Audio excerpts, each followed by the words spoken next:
اکیلے اس حفاظت کا ذمہ ان لوگوں نے اپنے کاندھوں پر اٹھایا. وہاں نکمے بزدل کائر حالات کا بہانہ لے کر چھپنے والے پیدا نہیں ہوتے.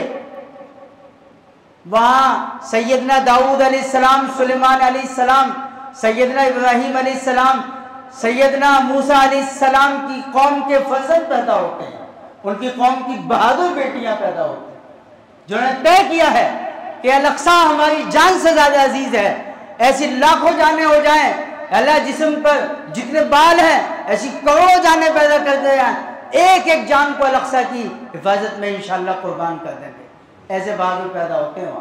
ان مسلمانوں سے تو ہاتھ اٹھا کے یہ یوں کھولے سے ہاتھ اٹھا کے دعا بھی نہیں ہوتی ان کے لیے.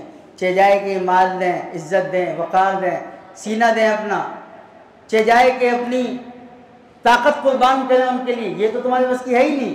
کم سے کم دو ہاتھ اٹھا کے دعا کر دینا، یا اللہ کسی فلسطینی بھائی کی عزت و آبرو کی خاطر، کسی ماں بہن کی عزت کی خاطر یا اللہ فلسطین کے مسلمانوں کی حفاظت کرو. دعا کر دینا یا اللہ رمضان میں تراویحوں کے دوران نہتے نمازیوں پر گولیاں چلائی جا رہی ہیں، پلیٹینم گن چلائی جا رہی ہیں. آپ سوچو کہ یہاں تراویح پڑھنے ہیں، رات 27 پڑھ رہا ہے، یہاں حملہ ہو جائے ان پہ کیا ہوگا؟ سوگ منا رہے ہوں گے، مہینوں تک نہیں آنے کے مسجد میں. وہ لڑ رہے ہیں، مر رہے ہیں، قید ہو رہے ہیں، پھر وہیں پڑھیں. مر جائیں گے، الاقصیٰ سے نہیں جائیں گے.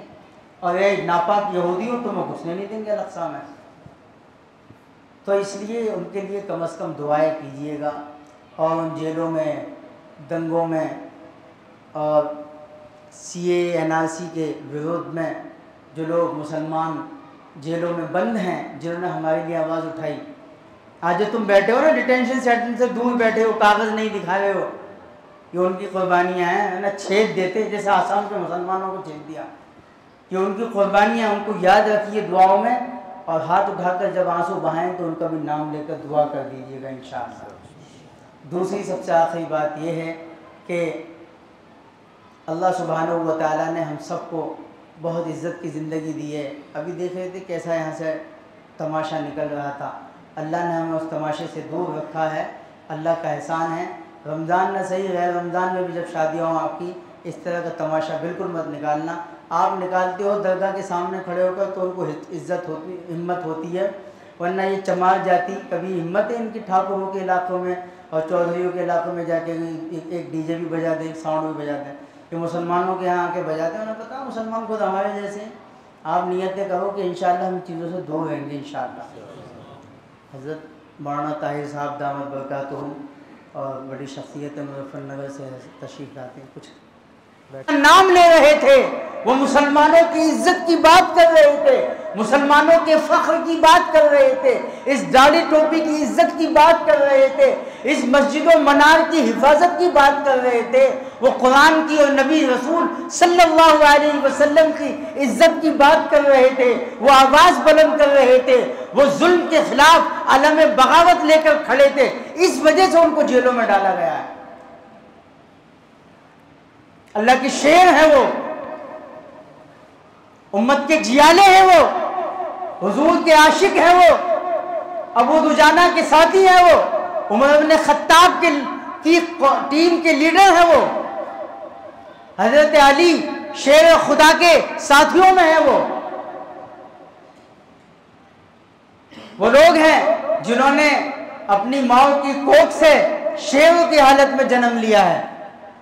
اسلام پہ مر مٹنے والے، ہماری طرح بزدل، نکمے، کائر، گنوار، پیچھے ہٹ جانے والے، قدموں کو موڑ لینے والے،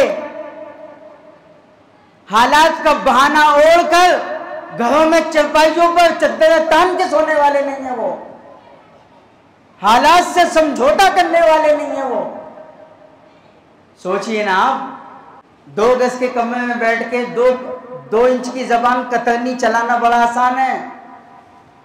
افضل الجہاد کلمت حق عند سلطان جائر. شریعت نے تو آپ کو اس تکلیف میں مبتلا نہیں کیا ہے، شریعت نے تو نہیں کہا ہے آپ اپنی طرف سے کریں تو خود مصیبت جھیلیں، لیکن شریعت نے آپ سے کوئی اس طرح کا مطالبہ نہیں کیا. تھوڑے دن بچے ہیں، اللہ نے جس کو دولت دی ہے، پیسے دیے ہیں، اپنی زکوٰۃ کی ترتیب لگا کر زکوٰۃ ادا کر دے۔ رمضان کا مہینہ زکوٰۃ کا ہوتا ہے، آپ چاہیں کہ کسی اور مہینے میں زکوٰۃ ادا کریں تو یہ بات یاد رکھنی چاہیے کہ قمری مہینوں کا زکوٰۃ میں اعتبار ہوتا ہے، یعنی اسلامک مہینوں کا اعتبار ہوتا ہے، جیسے محرم، صفر، ربیع الاول، ربیع الثانی۔ اس میں رمضان میں لوگ اس لیے نکالتے ہیں کہ اجر زیادہ ہوتا ہے، اور رمضان میں پورے سال کی ترتیب بن جاتی ہے۔ اس لیے اگر کسی صاحب کے پاس کوئی نصاب ہو، کہیں سے آیا ہو، کوئی ترتیب ہو، تو وہ اللہ کے راستے میں نکال دے، اس کو اس کی ترتیب بنا لے، کسی غریب کو دے دے۔ ابھی بہت سارے لوگ ایسے ہوں گے جن کے گھروں میں کپڑا نہیں پہنچا ہوگا، جن کے گھروں میں کھانے کا سامان نہیں پہنچا ہوگا، جن کے گھروں میں عید کا اب تک کچھ نہیں پہنچا ہوگا، جن کے گھروں میں عید کی خوشیوں کی تیاریاں نہیں ہوئی ہوں گی۔ بہت سے دولت مند ہیں، بہت سے امیر زادے ہیں، انہوں نے اپنے لیے اعلیٰ اعلیٰ قسم کے انتظامات کر لیے ہیں، لیکن وہاں کچھ پڑوس میں رہنے والے غریب، غربا، کمزور لوگ، کچھ پڑوس میں رہنے والے بیچارے کمزور قسم کے لوگ، مالی اعتبار سے خستہ حال لوگ، ان کا خیال رکھنا میرے بھائیوں، خیال رکھنا۔ ان کے ہاں وہ تمہارے گھر پہ مانگنے نہیں آئیں گے، وہ تمہارے گھر مانگنے نہیں آئیں گے، تمہیں ان کے ہاں جا کر ان کا خیال معلوم کرنا، حال چال پوچھنا ہے۔ اگر امت کے گھروں میں ایسا ہوا کہ محلے میں چند افراد کی عید ایسے منی کہ ان کے ہاں کھانے کو نہیں، پکانے کو نہیں، عید کا انتظام کرنے کو نہیں، تو بتاؤ کیا یہ انسانیت کے ساتھ انسانیت کا رشتہ ہے؟ اسلام کے ساتھ مسلمانوں کا رشتہ ہے؟ کیا یہ انسانیت کا ایک گرا ہوا درجہ نہیں ہے کہ پڑوس میں رہنے والا ایک شخص کمزور حال ہے، خستہ حال ہے، اس کے ہاں کچھ انتظام نہیں ہے، اور ہم اعلیٰ قسم کے کھانے، پکوان، لذیذ لذیذ ترین ڈشیں بنا رہے ہیں، اور اس کے ہاں کوئی انتظام نہیں ہے؟ کیا اللہ تعالیٰ اس بارے میں نہیں پوچھے گا؟ کیا اس درجے میں آ کے ہماری نمازیں، ہماری زکوٰۃ، حج بچا لے گا ہم کو اللہ کے دربار میں؟ یہ مال اس لیے تمہیں دیا تھا کہ تم اس مال کو ہماری امت کے غربا، مساکین اور یتیموں پہ خرچ کرو۔ تم نے اس مال سے خود چٹکارے لے لیے، خود مزے اڑا لیے، خود عیش و عشرت کی میں کمی نہیں آنے دی۔ تو عید اس کی ہے جو دوسروں کا خیال کرے۔ کس کی ہے عید؟ جو دوسروں کا خیال کرے۔